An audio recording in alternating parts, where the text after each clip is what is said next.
네, 안녕하세요. 저는 2021년 상반기 ODA YP 필수교육 선배 YP의 ODA YP 생활 팁의 교육을 맡은 현정훈이라고 합니다.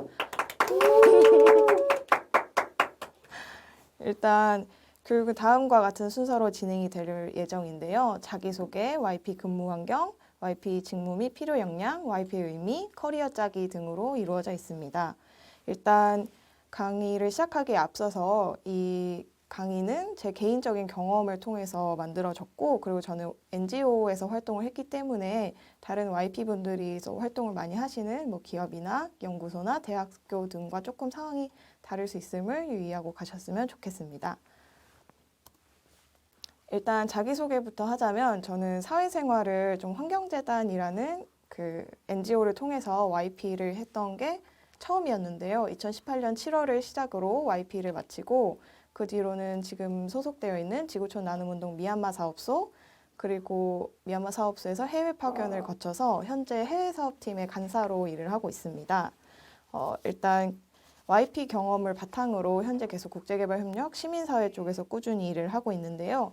그 일 경험 외에도 경험을 얘기를 할 때 좀 빠질 수 없다라고 생각을 해서 소모임 활동을 했던 걸 위에다 적어 놓았는데 이 부분은 뒤에서 조금 더 자세히 설명드리도록 하겠습니다. 일단 기본적으로 국제개발협력 사업을 주로 한다고 표방하는 단체들은 기본적으로 제가 느끼기에 수평적인 조직 문화를 갖고 있는 경우가 많으신 것 같습니다. 일단 제가 일했던 단체만 해도 조금 자율적인 출퇴근 및 휴가를 사용할 수 있었고, 그리고 YP에게 조금 더 교육이나 업무 기회를 많이 주시려고 노력을 하셨고, 직급 체계도 일단 관리자급을 제외하고는 전부 PD 혹은 선임 PD로 나누어서 이름 뒤에 님자를 붙이면 되는 조금 되게 수평적인 문화를 가지고 있었는데요. 이는 물론 아무래도 같은 단체 내에서도 팀별로 조금 출퇴근 사용하는 게 다르다거나 좀 이런 식으로 개별 차이가 좀 있었습니다. 그렇기 때문에 같은 NGO라고 해도 그리고 개발협력 단체라고 해도 조금씩 차이가 있다는 점을 유의해 주셨으면 좋겠습니다. 일단 다음으로 일단 처음에 YP를 시작하면서 기대하는 점들이 있으실 것 같은데요. 일단 저 같은 경우는 INGO로 취업을 하기 전에 그 환경단체 신입으로 취업을 해야 한다는 얘기를 듣고 그 전에 제가 갖고 있는 경험이나 공부했던 내용을 살펴보니 생각보다 제가 너무 갖고 있는 게 없는 거예요. 그래서 사회 경험을 통해서 실무 경험을 쌓고 분야 전문성을 조금 얻었으면 좋겠다. 라고 생각을 해서 환경단체에 일단 무조건 YP를 한번 해봐야겠다라는 생각으로 신청을 해서 결국 다녔는데요. 근데 일단 다음으로 넘어가면 막상 일을 시작을 하면 그 내가 앞에서 정의했던 실무 경험이 무엇이냐에 대한 조금 의문이 생길 수도 있을 것 같습니다. 일단 저 같은 경우엔 그랬는데요. 막연히 그냥 환경단체에서 어떤 일을 하겠다라고 생각한 것은 캠페인 활동을 많이 하려나? 이 정도로 생각을 했었던 것도 있고, 그런데 막상 또 가서 일을 해보니 생각보다 사무행정을 하는 일이 굉장히 많습니다. 일단 조금 앞서서 이 기존 인력 교체나 추가 인력으로 영입 이 부분은 그 YP가 기존에 계속 있으시고 아무래도 연에 한두 번씩 YP가 계속 있으시기 때문에 원래 YP가 하는 직무가 있고 거기에 좀 뒤이어서 들어가는 경우가 있고 그 외에도 처음으로 인턴을 받아보시는 그런 단체들도 있으실 거예요. 저 같은 경우는 그런 경우였는데 그래서 처음 들어가면 일단 저에게 해당된 업무가 없었습니다. 그래서 일단 처음 시작할 때 이것저것 자료를 많이 보시라고 여태까지 했던 그런 보고서나 제안서 이런 것들 많이 주시면서 계속 그걸 꾸준히 보는 걸 한 달 정도 했었던 것 같습니다. 그 뒤에는 회의록 여기 나와 있는 것처럼 회의록을 작성한다던가 후원자 관리 등에 같이 참여를 한다던가 이런 식으로 굉장히 행정 업무들을 중심으로 했었는데요. 그래서 앞서 내가 YP를 하면서 기대했던 실무 경험이나 분야 전문성이라는 게 사실 그 7개월이 생각보다 이 전문가로 거듭나긴 조금 촉박하고 짧은 시간일 수 있지만 내가 조금 더 갖고 가는 목표를 다르게 한다면 충분히 이루고 나올 수 있는 경험들이 많은 것 같습니다. 예를 들어서 실무 경험은 탄탄한 나의 기초 역량으로 정의한다던가 그리고 이게 좀 중요하다고 생각을 하는데 국제개발협력 사업이 단지에서 어떻게 시작되었고 어떻게 진행되고 있는지 사이클이나 배경 등을 이해하면 훨씬 그게 자신의 자산으로 남는 것 같습니다. 예를 들어서 환경단체에서 그 똑같이 소득 증대 사업, 주민 교육 사업, 뭔가 마을 지역 개발 사업을 하는 것과 뭔가 보건 관련된 분야에서 하는 것과 그리고 그냥 농촌 개발 사업을 하는 것과 그 사업의 사이클이나 그 어떻게 시작되는지 배경 이런 것들이 좀 다르거든요. 그래서 단체에서 있는 동안 이런 경험들을 자신의 것을 만들고 충분히 단체에서 얻을 수 있는 것들을 얻어가면 7개월이 그렇게 짧은 시간이 아닐 것 같습니다. 그러면은 그 앞서 말했던 기초 역량이라는 게 도대체 뭘까? 하면 그 이 모든 것들을 다 포괄하는 개념일까? 좀 생각을 해봤는데 기본적으로는 어떤 능력이 저는 특별하게 필요하다는 생각은 그렇게 안 들더라고요. 예를 들어서 기관에서 주로 요구하시는 컴퓨터 활용 능력이나 외국어 활용 능력들은 사실 있으면 업무에 굉장히 도움이 되고 더 많은 일 경험들을 요청받을 수 있는 되게 좋은 능력이고 되게 필요한 능력이지만 우리가 생각하는 것보다 조금 더 그 모든 업무에 성실하게 임하고 임하는 자세가 저는 조금 더 중요한 것 같아요. 그래서 시작하시기 전에 일단은 YP로 전부 그 시작을 하시니까 기본적으로 단체에서 기관에서 요구하는 그런 조건들을 맞추셨겠죠? 그렇기 때문에 훨씬 조금 마음을 놓고 시작해서 배운다는 마음가짐으로 시작하셨으면 좋겠습니다. 그래도 아무리 그래도 좀 선배의 팁이니까 제가 일했던 경험을 통해서 말씀을 드리면 크게 그 일했던 거를 문서 관리, 자료 조사, 뭐 대외 협력 정도로 나눠볼 수 있을 것 같은데요. 그 기본적으로는 그 단체에서 원래 하고 있는 그 일의 프로세스가 있고 원래 사용하던 그 양식들이 있기 때문에 특히 문서 관리 같은 경우에는 기존 자료나 뭐 전자결제에 남은 그런 공문서들을 통해서 조금 실수 없이 일을 처리하는 게 조금 중요할 것 같고 자료조사 같은 경우는 일단 필요한 자료, 어떤 자료가 필요하다고 하면 무슨 제안서를 작성을 한다던가 어딘가에 제출해야 되는 경우들이 조금 있을 거예요. 그래서 이런 경우를 대비해서 공신력 있는 사이트를 이용해서 조금 최신의 정보들을 업데이트하는 것이 좀 중요할 것 같고 후원자, 봉사자 관리, 이런 대외 업무, 대외 협력, 좀 대민 업무 같은 경우는 아무래도 특히 NGO 같은 경우에는 후원자들의 그 후원을 통해서 사업이 운영이 되는 경우가 많기 때문에 이 후원하는 후원자들과 후원자들에게 그 사업의 효과성이나 투명성을 보여주는 게 왜 중요한지 이런 것들을 이해하면 훨씬 더 YP 업무를 수행을 할 때 내가 조금 더 의미를 갖고 일을 할 수 있을 것 같습니다.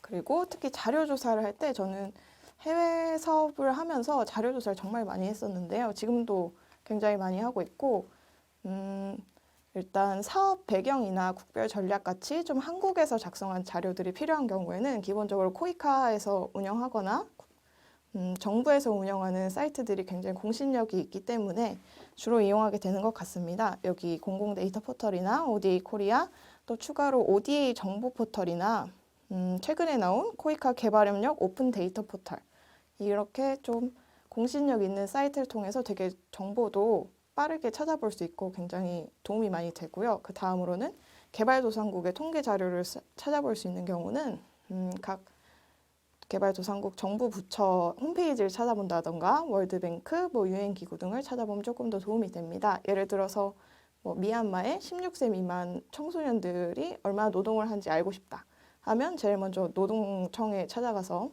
홈페이지를 봐도 될 것이고 월드뱅크에 검색해도 나오고 유엔기구 같은 경우는 ILO에 들어가면 되게 자세하게 나와 있는 것처럼 조금 분야나 뭐 국가들 신경 써서 통계를 찾아보면 좋을 것 같습니다.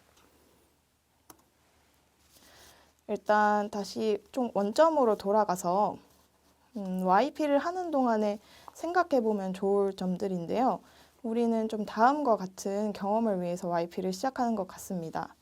이런 환경정의, 저 같은 경우는 환경정의에 대한 관심에서 그냥 시작해서 실무 경험 및 분야 전문성을 기르고 신입으로 취업, INGO 경력 취업, 뭔가 좀 이제 와서는 좀 그려지는데 그 당시에는 아무것도 없었거든요. 그래서 YP를 또 하다 보니 내가 하는 YP 경험이 국제개발협력에서 경력으로 인정이 되고 그리고 코이카 및 유관기관에 취업을 할 때 가산점으로 들어가기도 하고 다양한 업무 경험도 얻고 취업 기회로도 활용을 하기 위해서 나는 YP를 하고 있구나라고 저는 조금 뒤늦게 깨달았는데 이걸 위해서 더 YP를 지원하신 분들이 훨씬 많으실 것 같아요. 근데 사실 생각해보면 나는 뭔가 해외 사업을 하고 싶어서 단체에 들어갔는데 내가 주로 하고 있는 업무가 뭐 SNS 관리라던가 아니면 뭐 차만 맨날 따르고 복사하고 이런 일들만 하고 있다고 생각이 들 수도 있어요. 사실 생각보다 내 일이 내 마음처럼 안 되는 경우들이 있거든요. 그렇기 때문에 이때 조금 실망을 할 수도 있지만 일단 제일 먼저 앞서 말씀드린 것처럼 사업의 맥락이나 이 배경들을 파악하고 나의 경험으로 만드는 게 첫 번째일 것이고 그럼에도 불구하고 뭔가 허전하고 좀 벽을 느끼는 분들도 많이 봤어요. 그래서 이런 경우에 조금 추천드리는 것들인데요. 활동가 네트워킹이나 소규모 지원 사업, 자신의 기록 만들기, 온라인 강의 행사 참여하기 등인데요. 일단 활동가 네트워킹 같은 경우는 YP분들도 한 100여 분도 넘으시게 굉장히 많으시지만 생각보다 서로 연결돼서 뭔가 작당하고 하는 일들이 그렇게 쉽지는 않은 것 같습니다. 그렇기 때문에 좀 같이 모일 수 있는 채널들을 이용해서 함께 모여보고 같이 뭔가를 해보면 훨씬 더 남은 자신의 경험이 될 수도 있는데요. 그 활용을 위해서는 뭐 네이버 유명한 국제개발협력 카페 포뮤스를 이용을 한다던가 아니면 슬로워크에 보면 같이 연구할 사람을 구한다던가 조금 이렇게 모임을 구하는 경우들이 있어요. 그래서 이렇게 네트워킹을 만들고 그걸 통해서 소규모 좀 지원 자격이 없는 그런 소규모 지원 사업들을 통해서 사업 제안서를 써보고 조금 100만 원 단위의 작은 사업을 굴려보면 또 그것이 자신의 경험으로 남게 되는 것 같습니다. 특히 저 같은 경우는 KCOC 하다 프로그램 등을 좀 이용을 해서 사업을 했었는데 그 하다 프로그램 같은 경우에는 포뮤스 카페를 통해서 좀 모르는 분들끼리 불특정 다수가 같은 주제를 가지고 모여서 활동을 하시는 경우도 있었더라고요. 그래서 충분히 도움이 되실 것 같고 그 밑에는 최근에 뭐 코로나19로 인해서 아무래도 온라인 강의로 참석을 할 기회가 많이 늘어났기 때문에 이런 강의를 참석을 하고 그걸 통해서 자신의 기록으로 남기고 하면 그게 결국은 나의 자산이 되는 것 같아요. 이런 경험 등을 통해서 YP 생활 중간중간을 채워갔으면 좋겠습니다. 그러면 사실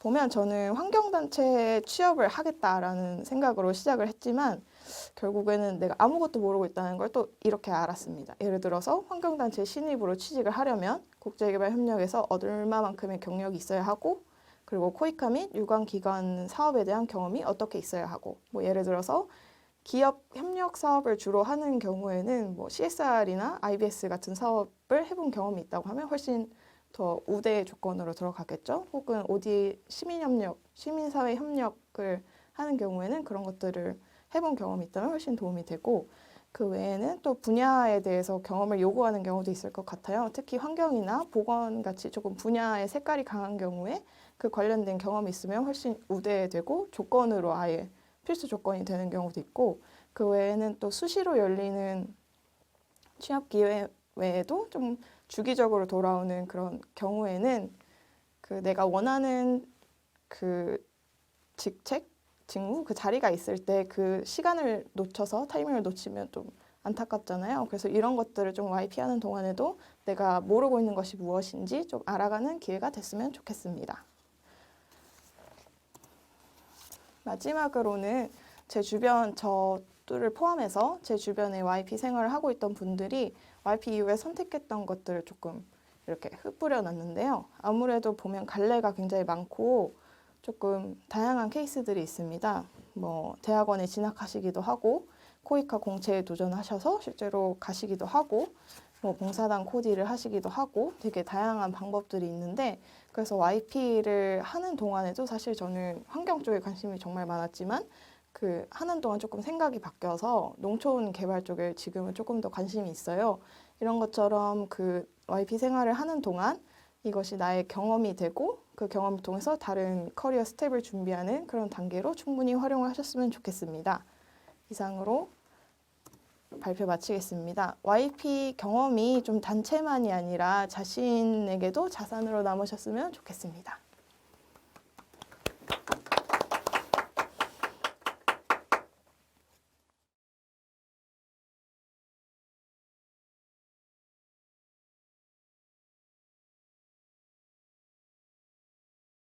네, 안녕하세요. 저는 사단법인 굿파머스에서 온 황소미라고 합니다.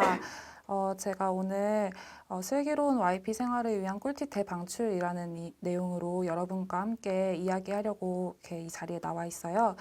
마지막까지 교육 듣느라 정말 수고 많으셨고, 그런 수고 많으신 여러분들을 위해서 짧고 재미있게 준비했으니까 끝까지 함께 해주셨으면 좋겠습니다. 먼저 저는 이러한 내용으로 강의를 하려고 합니다. 크게 세 가지를 준비를 했는데요. 먼저 제 저를 소개하고, 두 번째로 제가 YP를 지내는 동안 어떤 업무를 처리를 했는지 소개해드리고, 마지막으로 YP 시작 전에 알았으면 좋았을 꿀팁을 알려드리고자 합니다. 먼저 저를 소개를 해드리도록 하겠습니다. 저는 지금 사단법인 굿파머스라는 국내 NGO 단체에서 해외사업팀 간사로 일을 하고 있고요. 2016년 하반기에 코이카 글로벌 새마을 천년 전문 봉사단이라는 거창한 이름의 봉사단을 시작으로 굿파머스 국제개발 협력에 발을 들이게 되었어요. 그리고 이후에 프로젝트 종료 이후에 코이카 CJ, CSV 프로젝트 사후 관리를 맡아서 CJ 소속으로 6개월 동안 근무를 하게 되었고요. 이때 심신이 지친 관계로 호주 워홀을 다녀왔는데요. 현실 도피를 하면서 1년 동안 있은 결과 결국에 다시 국내에서 국제 개발을 하는 게 맞다는 판단이 들어서 2019년도에 다시 국내로 들어와서 2019년도 하반기에 굿파머스에서 YP를 수행하게 되었습니다. 그리고 2020년도 작년이죠. 작년 초반에 정규직 제안을 받아서 굿퍼머스에서 해외사업팀 간사로 일을 하게 되었습니다. 이렇게 저의 소개를 마쳤는데요. 그러면 지금부터 2019년 하반기 제가 YP를 어떻게 수행했는지 설명드리도록 하겠습니다. 저는 여러분도 그랬듯이 저도 이렇게 목표를 설정을 해 보았어요. 크게 세 가지가 있었던 것 같은데, 먼저 국제개발협력 커리어 쌓기였습니다. 모두 아시다시피 YP 경력은 코이카 입사 시에 가산점 항목이 되어 그리고 또 코이카가 아니더라도 많은 NGO 단체에서 큰 메리트가 있는 걸로 알고 있어요. 그래서 여러분도 그것을 잘 활용하셨으면 좋겠고, 그래서 저는 국제개발협력 필드에서 일하고 싶다면 YP가 최적의 스타트라고 생각을 했습니다. 그리고 두 번째로 실무 능력 배양하기인데요. 저는 앞서 말씀드렸듯이 국계에서 계속 업무를 진행해 왔기 때문에 한국에서의 업무 프로세스가 이렇게 좀 낯설었어요. 그래서 국내에서 다양한 기관의 직급 실무자들과 협력을 하면서 한국 특유의 업무 프로세스에 적응하는 시간을 가지자고 스스로 목표를 설정해 보았습니다. 그리고 마지막으로 내가 과연 NGO에서 일할 수 있을까를 고민하는 시간을 가지자는 생각을 했는데요. 처음으로 국내에서 일을 하다 보니 과연 내가 NGO에서 일을 할 수 있을지 고민이 많았어요. 그래서 이번 YP를 계기로 NGO에서 살아남을 수 있을지를 실험해보는 시간을 가졌습니다. 결과적으로는 잘 살아남고 있는 것 같습니다. 그래서 그런데 이러한 거창한 목표를 세웠지만 현실은 그렇지 않았는데요. 국제개발협력 사업 수행기관 YP로 들어왔는데 막상 하는 일은 SNS 관리, 그리고 뭐 홈페이지 웹자보 디자인, 출장지 컨택, 그리고 뉴스레터 제작 뭐 이러한 일들을 했어요. 그래서 해외 사업과는 굉장히 거리가 있는 일이어서 해외 사업 일은 언제 할 수 있을까 뭐 이러한 고민을 많이 했던 것 같아요. 그렇게 하다 보니까 현타가 자연스럽게 왔고 많으면 하루에도 수십 번씩 나는 누구고 여긴 어디 뭐 이런 질문을 했던 것 같아요. 그래서 먼저 나는 무엇을 하는 사람인가, 홍보, 모금, 후원자 관리, 디자인 다 하고 있는데 나는 디자이너인지 모금가인지 해외 사업팀 인턴인지 뭐 이러한 고민을 했던 것 같아요. 그리고 두 번째로 이렇게 다양하고 분산적인 일을 하는 게 과연 내 커리어에 도움이 될까? 뭐 이런 생각을 했던 것 같아요. 그래서 이러한 일들이 내 자소서나 이력서에 쓸만한 한 줄이 될까? 뭐 이런 고민을 했던 것 같습니다. 그래서 제 나름대로 이렇게 고민을 하다가 해결책을 만들어 보았는데요. 크게 두 가지가 있었던 것 같습니다. 먼저 숲을 보는 연습이었어요. 그래서 먼저 작은 일을 하더라도 큰 그림을 놓치지 않는 연습을 했는데요. 예를 들어서 홍보 업무를 하고 있으면 내가 단순히 홍보 콘텐츠를 올리는 그거에서 그치는 게 아니라 홍보 업무를 하려면 그 기간에 대략적인 해외 사업 업무를 다 꿰뚫고 있어야 돼요. 그래서 그런 해외 사업을 이해하는 기회로 삼았고, 그런 식으로 일의 맥락을 놓치지 않으려고 노력을 했습니다. 그리고 두 번째로 일을 만들어 하기인데요. 제3자의 입장이잖아요. 어떻게 기관에서 보면. 그래서 기관에서 미처 생각하지 못했던 신선한 관점을 제시하려고 많이 노력을 했습니다. 예를 들어서 저 같은 경우에 입사 당시에는 퍼포먼스가 이렇게 홍보에는 굉장히 취약한 모습을 보였어요. 그분들도 나름 열심히 했었지만 이제 인력이 부족하다 보니 그렇게 됐던 건데, 그래서 제가 더 적극적으로 홍보안을 제시하고 제안하는 역할을 했던 것 같습니다. 이런 식으로 제가 해결책을 마련하면서 무력감을 많이 해소를 한 것 같고요. 결국에 이제 보람차게 7개월의 생활을 이렇게 마무리할 수 있게 되었습니다. 7개월의 업무를 보다 상세히 말씀드리면 다음과 같은데요. 먼저 7월에서 9월까지는 적응기였던 것 같습니다. 그래서 OJT를 받고 기간 홍보 업무를 맡아서 이제 시작을 했는데요. 기간 사업을 파악하고 그리고 이때 홍보대사 저희 굿비라는 귀여운 병아리 캐릭터가 있는데 그것도 제가 제작을 했어요. 그리고 홍보과 관련해서 소식지 발송 시스템도 구축을 이때 했던 것 같습니다. 그리고 10에서 11월에는 적응이 어느 정도 완료가 되어서 해외 출장 관련 업무를 맡게 되었는데요. 해외 연수지를 컨택하고 오거나이징 하는 역할을 했습니다. 이때 당시에 그 굿파머스가 통일과 나눔이라는 그 사업을 따내서요. 이때 유럽으로 연수를 갈 수 있는 기회가 있었는데, 그것과 관련해서 이러한 역할을 수행했던 거고요. 그리고 12월에 있을 우간다 출장을 준비하는 기간으로 삼았습니다. 12월에는 좀 더 적극적으로 업무를 수행했던 기간이었습니다. 그래서 우간다 출장을 다녀오면서 우간다 출장 계획서 그리고 결과 보고서를 작성했고, 그다음에 이때 당시에 이제 어느 정도 제가 좀 짬이 생겨가지고 웹사이트랑 모금 시스템을 변경하는 것을 건의를 드렸어요. 그래서 다행히 잘 받아주셔가지고 해당 업무를 수행했습니다. 1월에는 이제 각 잡고 무릎 꿇고 반성하는 시간을 가졌는데요. 이때 YP 업무를 마무리하면서 새로운 YP 분한테 인수인계를 하고 그리고 감사하게도 정규직 제안이 들어와서 이때 정규직으로 전환하기도 했습니다. 그러면 지금부터는 YP 꿀팁 대방출 를 한번 해보도록 하겠습니다. 제가 YP를 시작하기 전에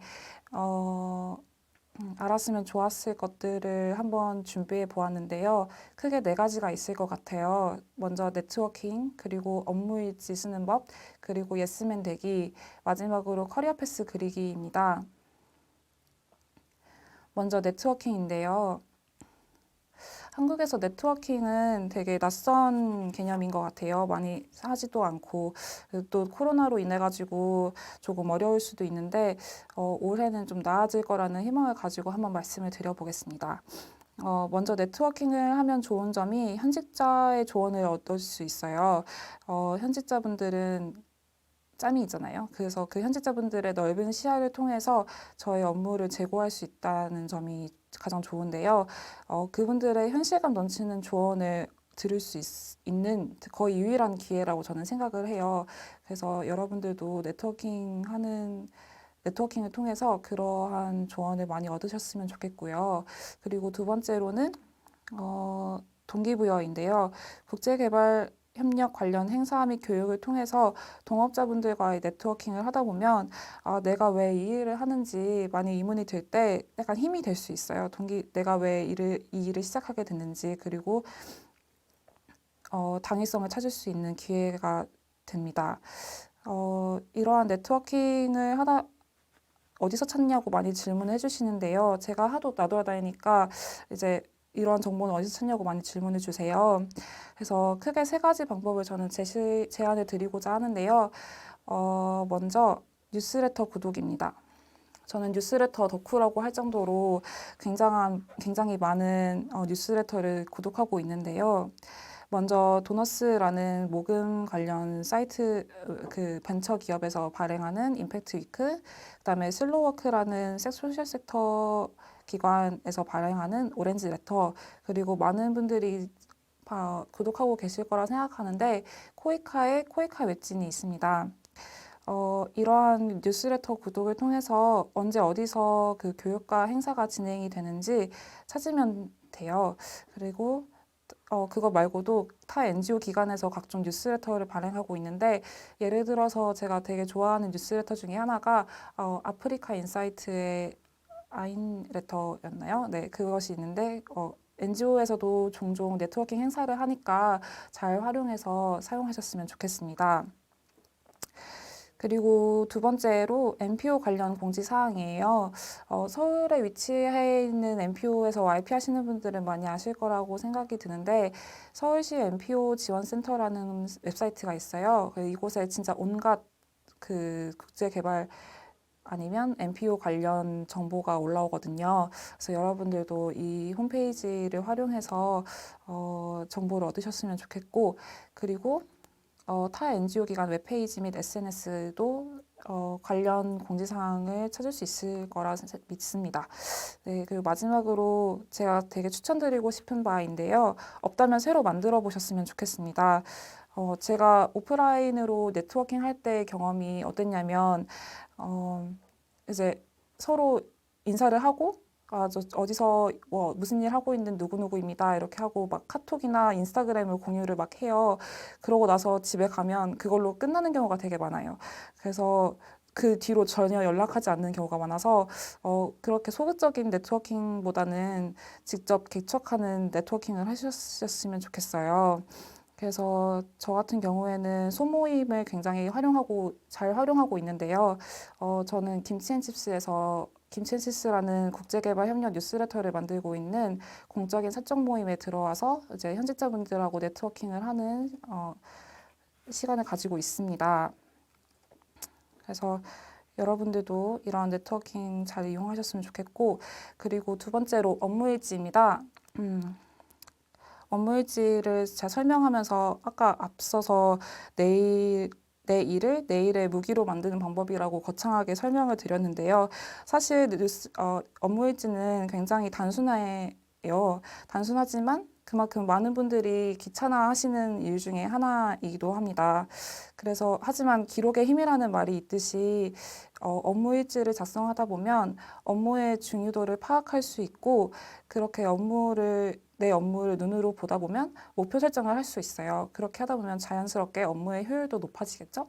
그래서 그거를 잘 활용하셨으면 좋겠고, 그리고 두 번째로 업무일지를 작성함으로써 업무 카테고라이징이 가능해져요.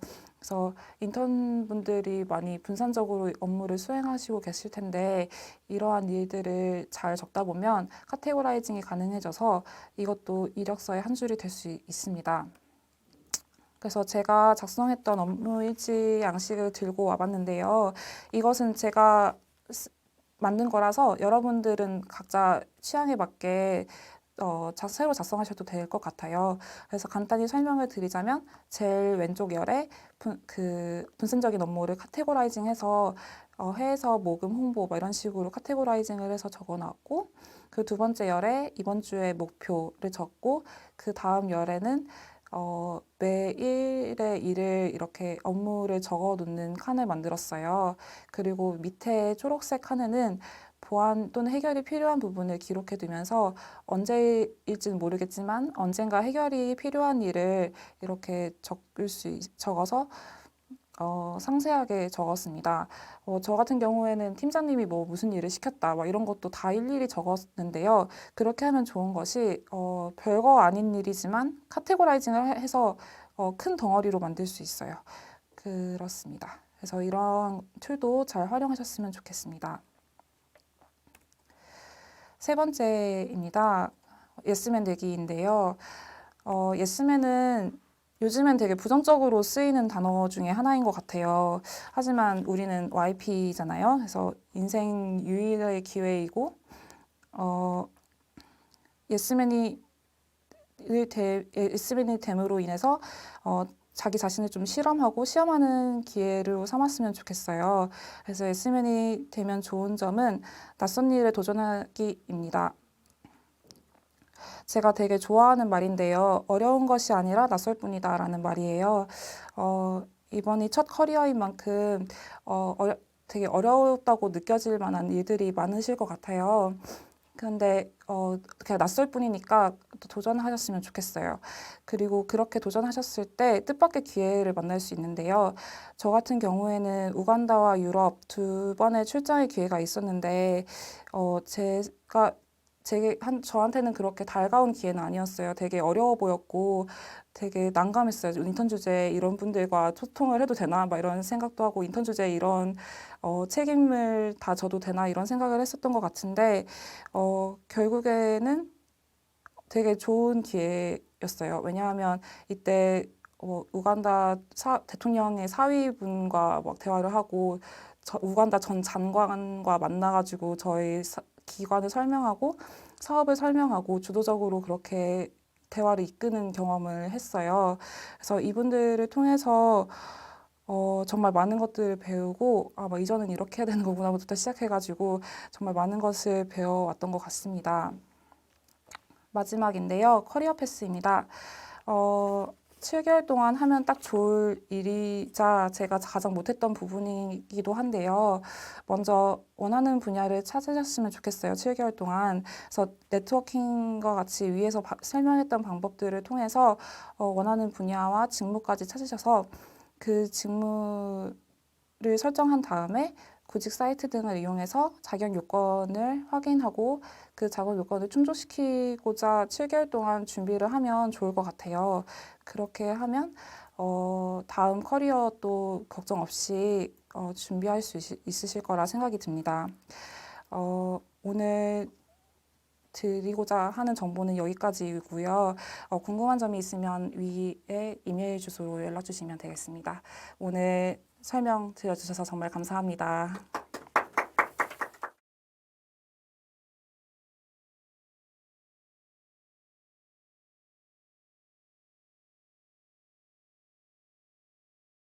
와.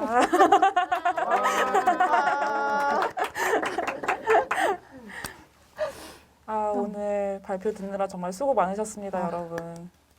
고생 많으셨습니다. 지금부터 질의응답을 하려고 하는데요.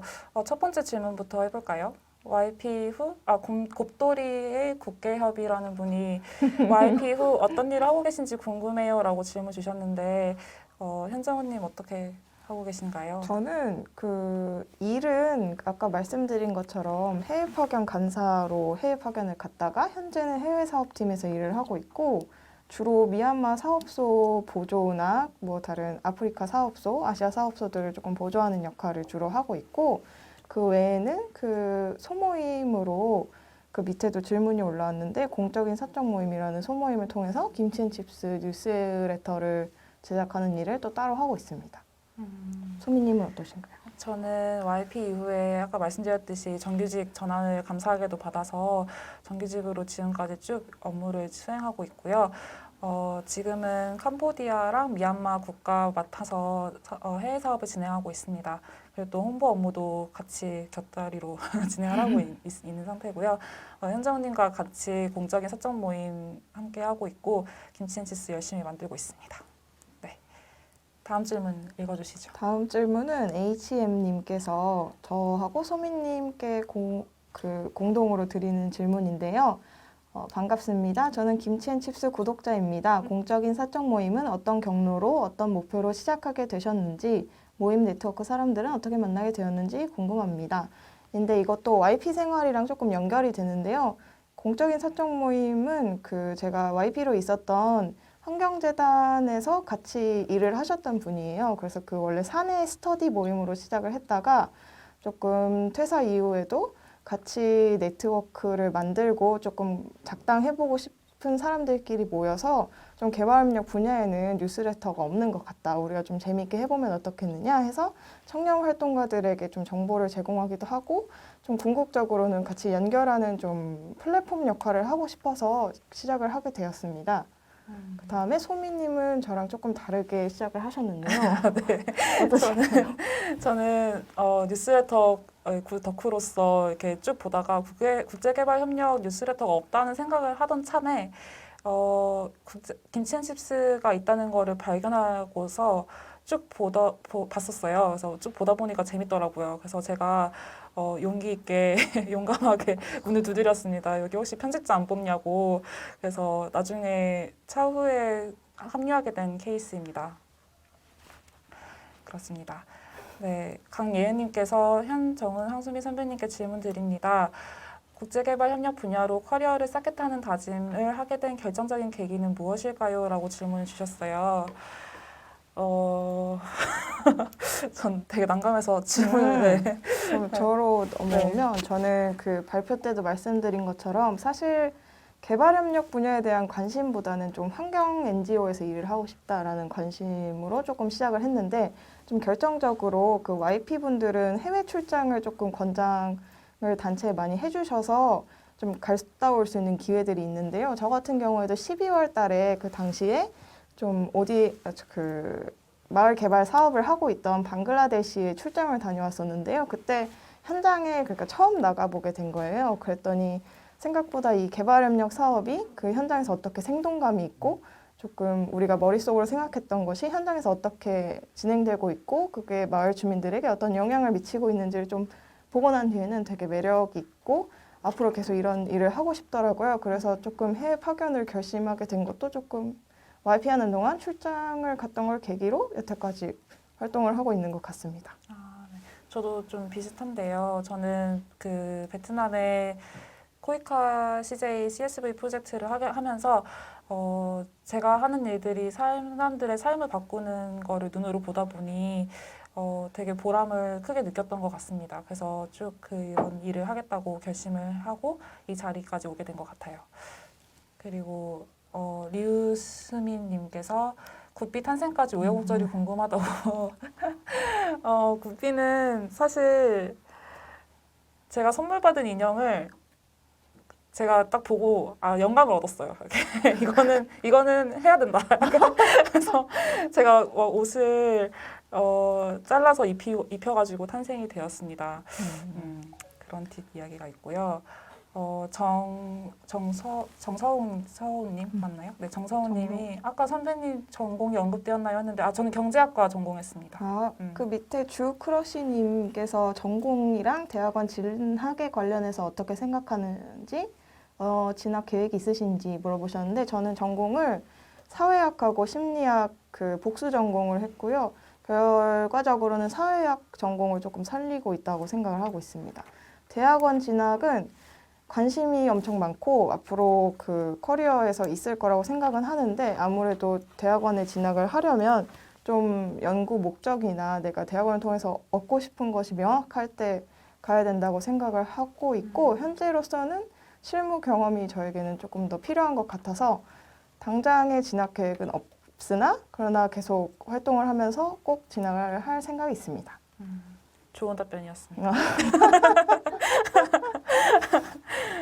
저는 이렇게 넘어가도록 하겠고 두 선배님께 모두 질문 드립니다. 강예은님께서 질문 주셨는데요.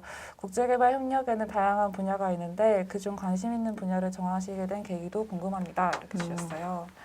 저는 농업에 특화되어 있는 기관에서 일을 하다 보니 농업에 관심이 많이 생겼는데요. 그 계기는 사실 책이었어요. 그 생태도시 아바나의 비밀이라는 책을 읽고 농업이 되게 사람을 살리는데 기본적인 분야다라는 생각이 들어서 처음부터 계속 농업 쪽에서 종사하게 된 것 같습니다. 정원님 어떠세요? 저 분야는 일단 대학교 학부 시절에 제가 환경사회학이라는 수업을 들으면서 환경정의에 대한 개념을 좀 배웠을 때 그때 환경에 대한 관심이 생겼는데요. 예를 들어서 기후변화라던가 네, 기후변화가 좀 대표적으로 일단 뭐 다 아시는 그 오염은 선진국에서 많이 일으키지만 그 피해는 개발도상국 쪽으로 좀 치중되는 그런 것 때문에 환경 쪽에 관심이 생겼는데 사실 활동을 하면서 특히 그 현장에 출장을 갔을 때 막상 현장에 가보니까 그 환경 파괴를 마을 주민들도 같이 하시는데 그 예를 들어서 나무를 베어서 거기다가 새우 양식을 한다던가 근데 그 근본에는 소득이 없고 좀 자립할 수 있는 그런 것들이 마을에 없기 때문에 그런 문제가 발생하는 걸 보고 좀 결과적으로는 소득 증대라던가 좀 마을 개발 쪽에 조금 더 관심이 옮겨진 것 같습니다. 좀 경험을 통해서 분야가 조금씩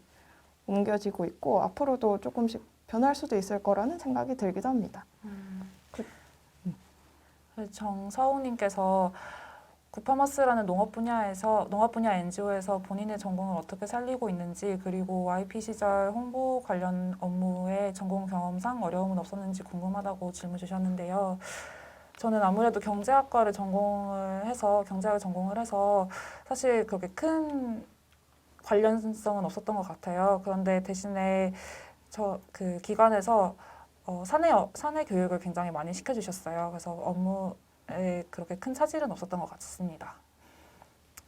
정우님께 질문이 네, 왔네요. 다음으로는 네트워킹이 중요하다고 말씀하셨는데 같은 기수의 YP들과 어떻게 네트워킹을 하셨나요? 이 질문은 저는 네트워킹을 실패했습니다. 왜냐하면 사실 YP 분들이 그 매월 그 같이 만나는 교육도 있고 그래서 한 자리에 모일 수 있는 기회가 생각보다 많은데 근데 생각보다 그 같이 연락처를 교환을 해도 이게 실제 만남이 돼서 나의 네트워크, 나의 정말 아는 지인이 되기가 쉽지가 않더라고요. 그래서 많이 연락을 하려고 노력을 했지만 좀 결과적으로는 실패를 한 게 이게 같이 아는 사이에서 뭔가를 같이 작당하는 사이가 되면 이게 나의 네트워크가 된다고 좀 생각을 해요.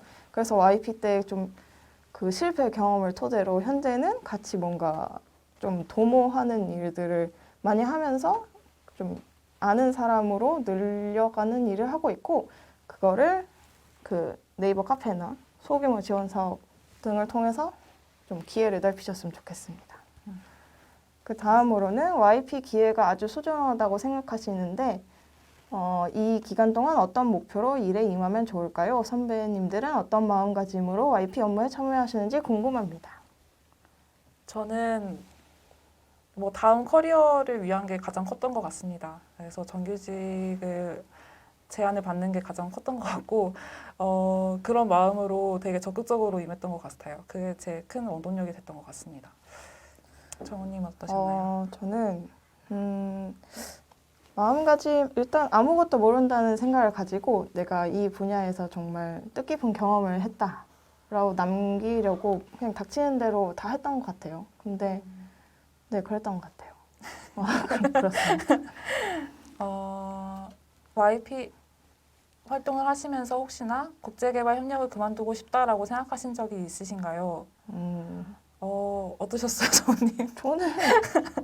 저는 사실 제가 국제개발 협력 YP를 하고 있다는 자각을 YP 한 중간 정도에 깨달았습니다. 왜냐하면 환경단체 아무래도 단체의 좀 특성상 생각보다 국내 사업의 비중이 높아서 저는 사실 시민사회 활동가로 제가 일을 하고 있다는 생각을 많이 했었는데 그래서 개발협력에 관심을 오히려 조금 YP에 키워갔던 것 같아요. 그리고 그 YP 이후에도 좀 돌이켜봤을 때 저는 그만두고 싶다고 생각한 적은 아직은 없는 것 같아요. 그게 사람한테 치여서 사실 그만두시는 분들을 많이 봤는데 분야 자체에서는 뭔가 갈등이 있을까요? 저도 딱히 없었던 것 같고 오히려 더 큰 동기부여가 됐던 것 같습니다. 너무 모험단적인 답이라고 생각하실 수도 있는데 실제로 일하시다 보면 그런 생각 드실 거라고 저는 생각이 들어요. 또 김예진님께서 해외 현장을 갔다 온 이후 삶의 변화나 업무에 임하는 태도가 어떻게 변했나요? 라고 하셨는데 정은님 혹시 해외 다녀오셨나요? YP 기간 동안? 네, 그 출장을 한 2주 정도 다녀왔었는데 아까 말씀드린 것처럼 일단 관심 분야도 바뀌었고 그 국제개발 협력이라는 그 분야를 대하는 태도도 좀 변했고 조금 더 진중하고 관심이 많이 생겼고요. 삶의 변화나 업무에 임하는 태도도 조금 더 개발 협력 쪽으로 적극적으로 알아보고 싶다라고 생각을 했어요. 사실 이 출장 해외 현장을 잠깐 갔다 오는 게 그렇게 별거 아니겠다고 생각이 들 수도 있는데 그 주민들이 내가 그냥 단순히 페이퍼워크로 사업을 맞이하는 것과 그 현장에 나가서 주민들을 보는 거랑 또 느낌이 다르긴 하더라고요. 그 뒤로 조금 저는 적극적으로 변한 것 같습니다. 저는 뭐 해외 현장을 가는 걸 되게 좋아하는데 그 이유가 그때마다 굉장한 자극이 돼요. 그래서 내가 실제로 이 일을 하고 있음을 자각할 수 있는 시간인 것 같고, 그래서 저는 실제로 우간다 갔다 왔을 때 아까도 잠깐 말씀드렸는데 굉장히 높으신 분들을 많이 만났어요. 그러면서 좀 자존감도 많이 높아지고 이 일이 그만큼 중요하다는 생각도 많이 했던 것 같습니다. 그래서 그 다음으로 김성태님께서 크나큰 벽을 마주할 때가 있으셨을 때 어떻게 극복하셨는지 물어보고 싶습니다. 이렇게 질문을 주셨는데요. 큰 벽, 어떤 벽이 있을까요? 큰 벽, 어떻게? 일단 벽은 저는 사실 업무 자체가 뭐 어렵거나 뭐 분야에 좀 정이 떨어진다거나 이런 식으로 정말 큰 벽이 마주친 적은 없었는데 이 벽을 느낀 게 YP 활동이 끝나갈 때쯤 좀 느꼈던 것 같아요. 실제로 그 실무자로 활동하고 계시는 분들의 그 알고 계시는 지식의 양이라던가 뭐 분야에 대한 전문성이라던가 그 활동 경험에서 우러나오는 이런 것들이 엄청 큰데 생각보다 제가 너무 아무것도 아닌 거예요. 그때 조금 벽이라고 하면 좀 뭐라 하지만 내가 많이 부족하구나를 많이 느꼈고 그래서 조금 그래서 바로 해외 현장으로 한 1년 정도 나갔다 오는 기회를 그래서 조금 더 적극적으로 했던 것 같아요. 극복이라고 하긴 좀 그렇고 그랬습니다. 저는 지금도 극복하고 있는 것 같습니다. 네. 그 다음으로는 YP 업무가 기대했던 것보다 단순하다, 조금 기대에 미치지 못해서 실망했던 적은 없었나요? 그렇다면 어떻게 극복하셨나요? 저는 되게 실망을 처음에 많이 했었던 것 같아요. 저는 해외에서 이미 업무를 그 일을 했었던 적이 있어서 그 일에 비하면 되게 단순한 업무를 수행했었기 때문에 단순하다는 생각을 많이 했었던 것 같은데 아까 말씀드렸듯이 그 일의 맥락을 잡으면 되는 것 같아요. 이 일을 내가 이 종이를 복사하고 있지만 사실 이 종이는 굉장히 중요한 문서고 이 종이가 없으면 국제개발 협력을 할 수 없다 막 이런 식으로 생각을 하면서 일의 맥락을 잡았던 것 같습니다. 저 같은 경우는 그 실망 조금 한 게 있긴 있었는데, 제가 업무를 많이 보조하다가 처음으로 사업을 하나 맡아서 담당을 해보면 어떻겠냐 해서 진행했던 사업이 있었는데, 그게 시민사회 활동가들에게 장학금을 지원해준 장학 사업이었어요. 근데 사실 제가 환경단체에서 일을 하고 있는 이유는 이 실무 경험을 쌓고 환경에 대한 좀 더 관심이나 경험을 늘려가고 싶어서였는데, 국제개발협력 사업도 아니고, 환경에 관련된 사업도 아니고 그냥 국내 활동가들의 장학금을 지원해주는 사업을 처음 맡아서 담당을 하다 보니까 약간 그걸 진행하면서 가장 많이 했던 게 대학교에 전화하는 일을 정말 제일 많이 했었거든요. 근데 사실 그것 자체에서 그냥 실망을 했으면 아무것도 아닌 경험으로 끝났을 텐데 그 활동가들을 연결하는 것이 왜 중요하고 이 활동가들이 조금 더 다른 교육 그 기회를 얻는 게 왜 중요한지 그리고 그들이 다른 각자 분야에서 활동하는 게 결과적으로 어떻게 이 분야의 그 발전으로 이어지는지 뭔가 이런 좀 큰 그림을 그리면서 나름 극복하려고 노력을 한 것 같습니다. 맞아요. 다음으로 이윤정님께서 코로나로 인해 가장 해외 사업 업무에 많은 영향을 받고 있는데 어떻게 대응하고 계신가요? 라고 질문 주셨어요. 실제로 정말 많은 영향을 받고 있고 많은 해외 사업이 막힌 상태예요. 저희 쿠파마스 같은 경우에는. 그래서 상당히 어려움을 겪고 있긴 하지만 그래도 나름대로 제한 사업 같은 경우는 많이 열려 있었던 것 같아요. 코이카의 뭐 코로나 대응 사업이라든지 그래서 그러한 것들 진행하면서 현장이랑 소통을 많이 하면서 진행하고 있습니다. 그래서 빨리 상황이 나아졌으면 좋겠는데 정우님은 어떠신가요? 저희 같은 경우도 좀 해외 사업 아무래도 가장 어려운 점은 한국인 인력들이 좀 다 대거 빠지면서 생기는 인력의 공백 등이 저희는 가장 어렵다고 저는 개인적으로 생각을 하는데 왜냐하면 또 현지 인력이 충분히 그 체계와 그 숙련도와 그런 역량을 갖추지 못한 상태에서 갑자기 팬데믹이 터지니까 그게 조금 공백이 생각보다 어렵더라고요. 그래서 그걸 극복하고 이 기회 내실로 조금 단체 강점으로 가져가기 위해서 그런 점들을 조금 신경 쓰고 노력하려고 많이 하고 있습니다. 질문이 이것으로 끝난 것 같은데, 네. 네, 그동안 교육 듣느라 수고 많으셨습니다. 하나가 더 있네요. 있네요. 네. 코이카의 봉사단에서 공식 질문이 들어왔어요. 앞으로의 계획을 여쭈고 싶다고 들어왔네요. 저 같은 경우는 계속해서 부파마스에서 열심히 일을 하면서 앞으로 저희 미얀마 시범 사업, 미얀마 캄보디아 시범 사업이나 아니면 다른 사업을 또 계획 중에 있어요. 그래서 그러한 것들 열심히 할 계획입니다. 정우님은 어떠신가요? 저는 잘 모르겠습니다. 일단 해외 파견을 조금 더 다녀오고 싶은 생각도 있고 그래도 아직 저도 방황하고 있어서 사실 아까 거창하게 커리어를 잘 다음을 준비하셨으면 좋겠다고 말씀드렸지만 항상 저에게도 어려운 그쵸. 것 같아요. 일단 어렵죠. 저는 해외 파견을 목표로 하고 있습니다. 그 외에도 질문이 있는데 홍보나 후원 관리 업무를 하다가 어떻게 사업 관리 쪽 일을 맡으셨는지 궁금합니다. 적극적으로 어필하는 방법. 저는 애초에 YP가 사업 수행 기간의 YP라서 처음부터 원래 그 일을 하는 것이 맞는데 그 업무를 하다가 이 사업 관리 쪽을 맡게 된 글쎄요 그 윗분들이 그렇게 봐주셨어요. 좋게 봐주셔가지고 저절로 이렇게 넘어가게 되었고 네, 제 스스로도 많이 어필을 했죠. 이렇게 제가 하고 싶은 일은 이쪽이다 이렇게 해서 네, 그렇게 하시면 될 것 같아요. UN 인권정책센터에서 홍보 업무에 있어서 콘텐츠를 제작하실 때 가장 많이 고려하시는 부분은 무엇인가요? 이건 비영리 기관 홍보에 있어서 정말 중요하다라는 것을 알고 싶습니다. 라고 질문을 주셨어요. 가장 많이 고려하는 부분은 아무래도 구독자분들이죠. 구독자분들이라고 하면 저희 후원자분들인데 후원자분들께서 이제 자기가 후원하는 금액이 어떻게 쓰이고 있는지 되게 궁금하실 거 아니에요. 그래서 그러한 부분을 가장 많이 어필을 했던 것 같습니다. 질문이 시간이 괜찮으려나? 네. 네.